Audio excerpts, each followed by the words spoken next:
बिस्मिल्लाहिर्रहमानिर्रहीम। हमने बीफ कबाब बनाए कुर्बानी के गोश्त के अपने ओवरसीज़ रिश्तेदारों को, रिलेटिव्स को देने के लिए। तो उसको हमने देसी फ्लेवर भी दिया, तो ये बहुत ही मज़े के बने। तो इसके लिए हमने कुछ ट्रिक्स को फॉलो किया। इंशाल्लाह आप भी ये वीडियो देखेंगे तो आपको बहुत फ़ायदा होगा, और आप बड़ी मिकदार में अगर आपने कबाब बनाने हों तो आपको आसानी होगी। मैंने तकरीबन ये 4 किलो बीफ का गोश्त लिया। इसमें कुछ हड्डियाँ भी हैं, चर्बी भी है, जैसे आप देख रहे हैं। ये अच्छी तरह फ्रेश हमने फ्रीज़ कर दिया था। इसको फ्रीज़र से निकाल के मैंने रखा, और इसके साथ मैंने इसके लिए मसाला जात तैयार किए। ये सबसे पहले सब्ज़ मिर्च आप देख लें, और ये अदरक है, इसको मैंने चॉप किया है। ये तकरीबन 3 चम्मच है, इसका ज़्यादा पेस्ट बनाने की ज़रूरत नहीं। और देसी लहसुन मैंने यूज़ किया, जो कि मैंने पहले से ही छील कर फ्रीज़ किया हुआ था। और ये प्याज मैंने तकरीबन 3 अदद बड़े बड़े टुकड़ों में काट लिए। और इसके साथ 2 बड़े साइज़ के मैंने टमाटर लिए। कुर्बानी का गोश्त है, इसमें कम टमाटर शामिल किए जाते हैं। इसके बाद मैंने तकरीबन आधा किलो चने की दाल ली। इसको मैंने साफ़ किया और थोड़ी देर पानी में डिप करके रखा। फिर 1-2 दफ़ा पानी से गुजार कर इसको मैंने रख दिया साइड पर, ताकि ये 3 से 4 घंटे पानी में डिप रहेगी तो बहुत जल्दी ये गल जाएगी।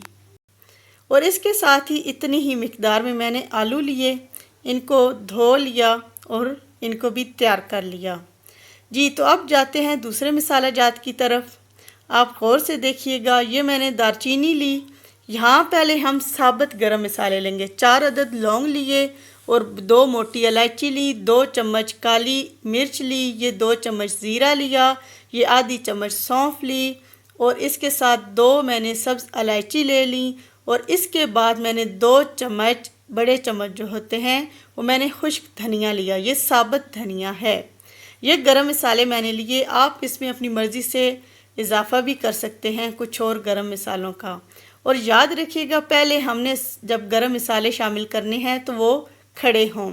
उसके बाद 2 चम्मच मैंने सुर्ख मिर्च ली, 1 चम्मच हल्दी ली, और इसके साथ ही 2 चम्मच मैंने नमक भी ले लिया। ये एक एवरेज रेशो है। इसको बाद में हम जब जब हम टिक्कियाँ बनाएंगे उससे पहले हम टेस्ट करके उसके अकॉर्डिंग सेट कर लेंगे। तो देसी फ्लेवर देने के लिए हमने ये आर्जी चूल्हा बाहर बनाया हुआ है, लकड़ी वाला। तो चूँकि गोश्त भी ज़्यादा था इसलिए हमने बड़ा पतीला लिया। उसमें हमने गोश्त डाल के पानी इतना डाला कि गोश्त उसमें डिप हो जाए। अगर आप प्रेशर कुकर में बनाएंगे तो उसका थोड़ा सा और तरीक़ाकार होता है। और ये सारे मसाला जात मैंने इसमें एक साथ शामिल कर दिए। अब मैंने इसको 3 से 4 घंटों के लिए कुक होने के लिए रख दिया, और आग में साथ साथ चेक करती रही। और जब हमारा गोश्त तैयार हो जाएगा तो तकरीबन इस तरह आप देख लें, थोड़ी थोड़ी चर्बी थी, हड्डियाँ थी, तो वो बहुत अच्छा फ्लेवर देगा इसमें। और हड्डियों की यखनी तो बहुत ही ज़बरदस्त होती है, इसलिए ये आपने मिक्स गोश्त लेना है। सिर्फ अगर आप इसमें बोटियाँ लेंगे जिसमें ये बाकी एलिमेंट्स नहीं होंगे तो वो टेस्ट नहीं आएगा। जब थोड़ा थोड़ा पानी रह गया तो हमने इसमें चने की दाल भी मिक्स कर ली, क्योंकि ये काफ़ी देर पहले से डिप की हुई थी तो ये बहुत जल्दी ही गल जाएगी। और अब हमने ध्यान रखना है कि दाल नीचे लग ना जाए, इसलिए वक्तन फ़वक्तन हम चम्मच हिलाते रहेंगे, और आंच का भी हमने ध्यान रखना है। फिर हुआ यूं कि बारिश शुरू हो गई, तो इसको मैंने अंदर कढ़ाई में शिफ्ट किया और बिल्कुल इस तरह ड्राई कर लिया इसका पानी। ये पॉइंट बहुत ही ज़रूरी है कि पानी बिल्कुल ड्राई हो और थिक हो जाए मसाला। आलू मैंने अलग बॉईल कर लिए थे, वो भी छिलका उतार कर इसमें शामिल कर दिए। अब आते हैं एक और बहुत ही ज़रूरी एलिमेंट की, कि अब हमने इसमें ये सब्ज़ा शामिल करना है। तो ये मैंने सब्ज़ मिर्च लिए, धनिया मेरे पास था, ये पुदीना है, और उसके साथ ये न्याज़बो है जिसको तुलसी भी कहते हैं, और उसके साथ 1 अदद प्याज बड़े साइज़ का वो मैंने शामिल किया। और जब हमने इस तरह कीमा मशीन से इसको निकाला, या आप चॉपर से निकालें, तो उससे पहले ये सब्ज़ा उसमें शामिल कर दें। इस तरह की कंडीशन होगी। उससे निकाल कर अब हम इसमें 2 अंडे शामिल करेंगे। आप चाहें तो 3 भी कर सकते हैं या 1 भी कर सकते हैं, क्योंकि ऊपर से हमने बाद में जब हमने टिक्की फ्राई करनी है तो हम अंडा लगाएंगे।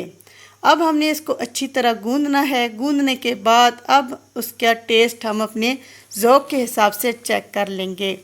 यहाँ आप गरम मसाला पाउडर शामिल कर सकते हैं, चाट मसाला पाउडर शामिल कर सकते हैं, या आप चाहें तो इसमें चिली फ्लेक्स शामिल करें, नमक एडजस्ट करें। तो ये काम आपने लाजमन करना है। अच्छी तरह मिक्स करेंगे। उसके बाद हम इसकी टिक्की बनाएंगे।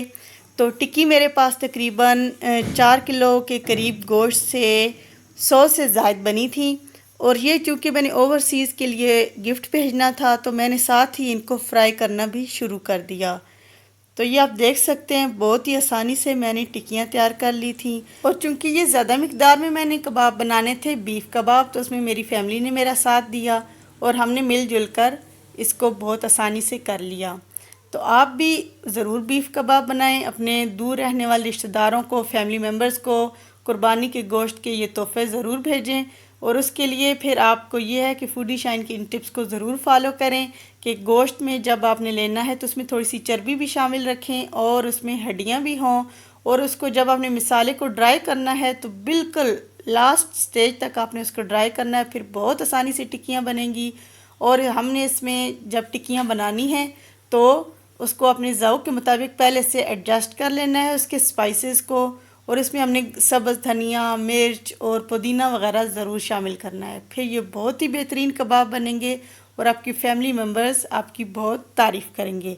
ऐसी मज़ीद रेसिपीज़ के लिए फूडी शाइन को सब्सक्राइब करें, लाइक करें और कमेंट में अपनी राय का इजहार ज़रूर करें।